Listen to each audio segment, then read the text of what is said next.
Anong kinakain nyo? Ako madalas lately. Ako lately, pinipili kong more Filipino food pa din. Pero yung mga like sinigang, ganyan, kinakain ko, yung pinakamadaming kinakain ko doon, hindi na yung meat, yung gulay na. Inuunti-unti ko na kasi nga naglalabasan ng mga sakit, chi. Pag dumating ka na pala ng 25, ayan na pala yun. It's a sign It's na a sign na adult ka na, hindi ka na pabagets. You're a adult na. So, kailangan gulay na, less ka na sa mga iniinom mong kung ano-ano. Water ka lang ng water. Nagre-rice ka, yes, sobrang lakas ko mag-rice, magtinapay. Ang dami kong malakas kainin. Actually, matakaw naman talaga ako. Hindi lang talaga ako. unfair nga eh. Kahit ang lakas mong kumain, hindi ka tumataba. Kasi nga, mag-lax slim kayo. Kung gusto nyo. Napapromote live ako. Pero hindi, sinasabi ko lang. Totoo yung sinasabi ko. Kahawig mo si Megan. Yes! And actually, tingnan nyo, magka-followan kami. Sobrang tuwa. Nakakatuwa. Sana soon siya naman ng lookalike na makakollab natin. Pero nag-uusap na kami. Support din natin siya. Cute-cute, ganda-ganda. Actually, kaya ako natuwa sa kanya. Sinasabi niyong kamukha ko siya, pero ang nakikita ko sa kanya, si Bia pag naging dalaga. Kasi si Bia ngayon, grabe, wala akong masabi. Sainab na sainab, liit talaga siya. So natutuwa ako. Siguro pag nagpakulay ako na medyo orange. Ang ganda ng abs. Buto lang yan, hindi abs yan kasi hindi naman ako nag-workout. Pero ang ginagawa ko ngayon, every other day nagsasauna ako kasi may sauna ako sa house. Importante yun para din makatulong sa heart, sa mga kung ano-ano pa. Kaya nagsasauna ako. Wala pa akong time magpila-pilates uli eh. You know me naman, ang workout ko pilates talaga. Dahil sa aking bone, hindi maayos yung posture ko. At saka parang, anong tawag doon? Candidate ako sa yung may sakit sa likod? Scolio. Dahil gusto niyo ba makita x-ray ko? Ayan ang x-ray ko, oh. Tabingi po yung likod ko. Mayabang ako ipakita yung x-ray ko. Alam niyo kung bakit? Ito kasi yung phone na, dito lang yung mga, ayan o, nakaganon yung buto ko. So, pilates, sauna, ayan lang yung mga pwede kong gawin. Hindi. Ako, one time a day lang. Unless kung kailangan ko magpuyat ng hanggang puyatan talaga. Magkakape ako sa gabi. Pero, isang beses lang. And dito din umayos ang mens ko, guys. Kasi nung ako, before, parang nagloko yung mens ko ng 6 months. Sa isang buwan, 2 beses ako nagkakaroon. Ganyan. Grabe yun dati. Oo, tapos 1 month ako, ilang months ako didinadatnan. Ang weird. Pero wala naman akong PCOS.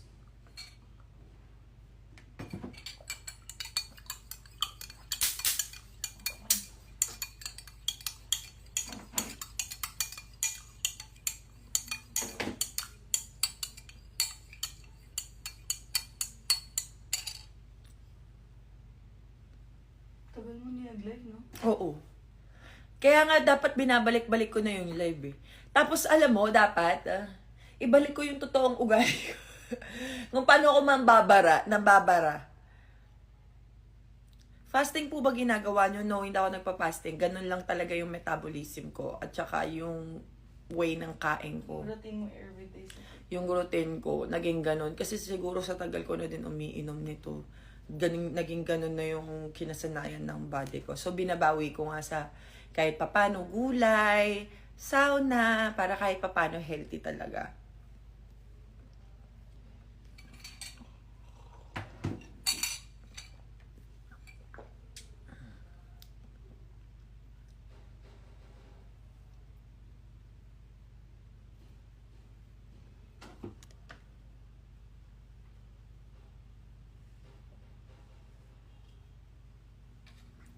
Did you and Ray break? I'm sorry, Parks and BGC with another girl.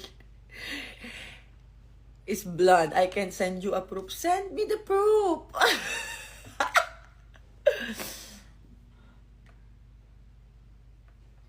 Pinaka-gadgets nyo po ba sila Bia and Lucas? Actually, hindi pwedeng all the time. Si Lucas, every Saturday, Sunday lang pwede mag PS5. Grounded din siya sa YouTube kasi dati nag-YouTube siya. Tapos may mga nalalaman siyang hindi okay na na-apply niya kaya pinagbawalan na namin siya. And ang mga YouTube dito sa mga TVs is YouTube Kids only. Tapos yung gadget naman pagdating sa phone, kapag talagang kailangan lang, like halimbawa nasa biyahe, nagwawala yung bata. Pero pag dito sa loob ng bahay, no. Bawal sila ng phone, wala silang tablet. TV lang, YouTube Kids lang. And every Saturday, Sunday lang. Kahit maaari ang ginagawa ko sa kanila, masama man, pero mas inaano ko na lang sila sa laruan. Kasi, ang laruan, pwede nilang, hindi masisira yung mata nila. Alam nyo yun, masisira lang yung bulsa ko. Charing. Hindi masisira yung mata nila. Hindi sila kuha ng mga negative energy. Kasi minding your own business ang playing alone, 'di ba? So, ayun yung pinakaano ko sa kanila pag may school. So, Saturday, Sunday lang sila pwede mag kids play. Ayan.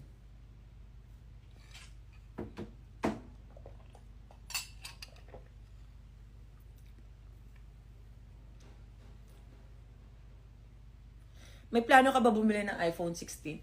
Ako, actually, nag-upgrade ako naman ng phone. Pero, kapag nag-upgrade ako, late na. Alam niyo kung bakit? Tips ko din yan na. Kapag bagong labas ang iPhone, ang mahal. Pwede niyo naman antayin. Malamang naman nakaano kayo, 'di ba? Pwede niyo antayin. Huwag niyo bilhin agad para lang makisabay kayo sa mga aneka. Minsan nga ako nag-aantay pa ako ng bigay. May pera na ako nito nag-aantay pa rin ako minsan. Kasi minsan may mga nagbibigay ganyan. So, okay lang. Hindi naman yung talagang kailangan. Naging wise na talaga. Oo, kasi mula naging nanay ako, dati nung dalaga ako, ayan, bagong labas, bili ka agad. Nung naging nanay ako, dumadating na sa point yung iPhone 15 ko, kalahati na ng taon na ilabas yan bago ako nagkaroon yan. Ade, mas mura ko nakuha. So, sabi ko sa inyo, dapat minsan maging masyutak din kayo.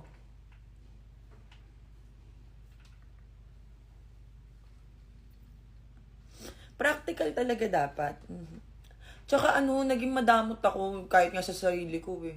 Wala na lang ako ibang ginawa ko din magtrabaho. Tapos sa iba, pagka isang sabi pa lang sa akin, bigay ako agad. Pero sa sarili ko, medyo natagalan. Last year pa nga yung huling bag na binili ko eh. Kaya yung vlog na susunod na mapapanood nyo, abangan nyo. Masasabi ko dun lahat.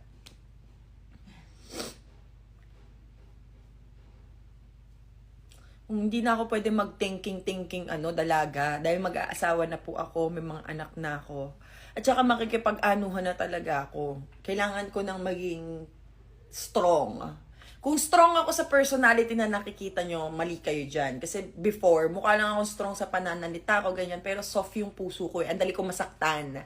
Ngayon kasi hindi na pwede yun. Hindi na ako pwedeng nauuga-uga lang ng mga kung ano, mga pinagsasabi ng kung sino-sino. Kasi I have to mind my own business. Dapat ganon din kayo.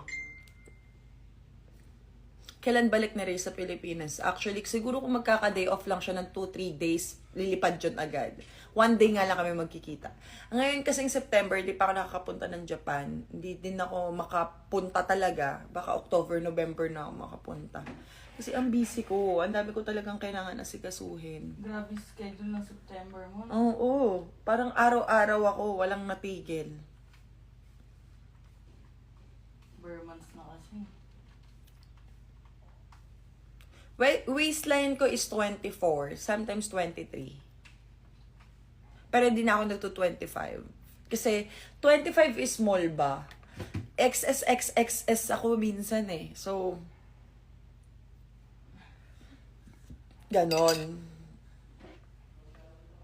Gusto niyo ba mag-intro? Sabi bakit wala daw intro yung mga videos ko sa vlog? Gusto niyo ba gumawa ako ng intro? Kasi iniisip ko, bagay pa ba siya this 2025? Kasi nung nag-i-intro ako dati, di ba, 2019, 2020 yun. Usong-uso talaga yung ganun. Manood kayo ng vlogs, guys. Panoorin niyo yung vlogs. Please do share. Nakakalimutan na ng tao mag-share ng vlogs. Dati lagi nila sinishare yung mga vlogs ko. So please kindly share po. Thank you so much.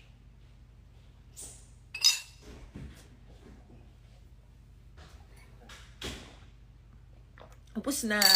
Ito ang everyday routine ko. Gusto niyo bang everyday mag-live din ako pag nagkakape ako? Tapos ngayon, nakapatay na yung aircon kasi maliligo na ako ng diretso. Pampagising ko yan, pampaboost ng confidence ko, pampaglow. Ang daming benefits niyan. So, paulit-ulit yun yung tanong. Magmakyado na kayo. Big shoutout to Lux Lim and Mama Ana. I love you all so much. Si Bia naman, ang favorite niya, tuwing merienda, Lux Choco. na ano na din siya. Para siyang nanay niya talaga, na hook din talaga siya. Ilan height mo? Anong height ko? 5'7" ako. Oh, last 2 minutes. And then I'm gonna go. I need to kasi after kong magkape, nasyosyoy ako.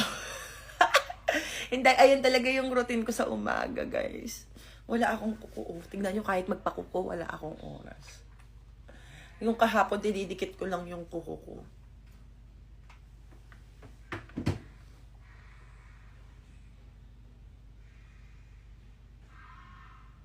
Nagpe-prepare na ba kayo para sa wedding? Actually, unti-unti na namin yung mga dapat isikasuhin para maasikaso na namin yung wedding soon. Dahil natin, kung excited ka sa wedding, mas excited si Daddy Ray. Syempre ako din naman. Okay na, sige na, balik nga guys. Kailangan ko na mag-CR. Have a great day, have a nice day, and make sure na mag-share kayo ng vlog and watch the vlog, guys. I love you all. Spread love. Love you.